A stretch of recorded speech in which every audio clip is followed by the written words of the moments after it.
The idea is to make work better everywhere. And we think there's something in the kinds of people we gather today and the topics we're going to cover that will do that. Innovation, you can't tell in the early days whether it's brilliant or crazy. And so if you cannot afford crazy, then you cannot afford brilliant. In many of the company examples we came up with and that we saw, it took somebody taking a bold action of leadership to say, we're going to do this, and it really, really matters. If the problem is hard, if the task is difficult, the best team doesn't consist of the best individual performers. The first answer is not always the right answer. And to get to the right answer, we have to do a deep analysis of what are the root causes, what are the root causes of problems that we're trying to solve.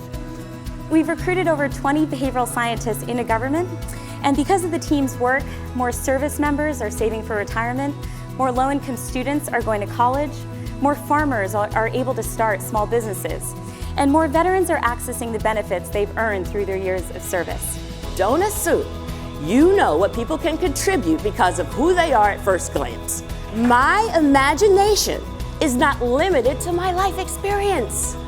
You're asking the dumb questions, and that means you have to have a very safe space in which to ask those dumb questions and to throw out different ideas.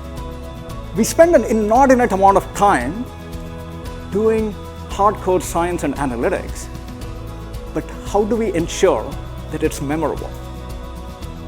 How do we ensure that we can communicate better so that our messages resonate and stick?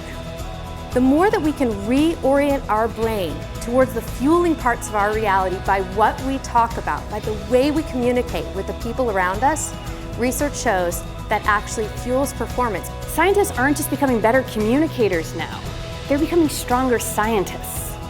In a world of instant connection, should we always expect our colleagues to be available at all times? And of course, can technology, or maybe a lack of technology, offer up some solutions? Sometimes how your brain works and how my brain works is different than how we imagine it to be. And that begins to explain this gap between how we see ourselves as perfectly ethical people and how we in fact behave. Hiring algorithms are the wave of the future, but humans remain the gold standard.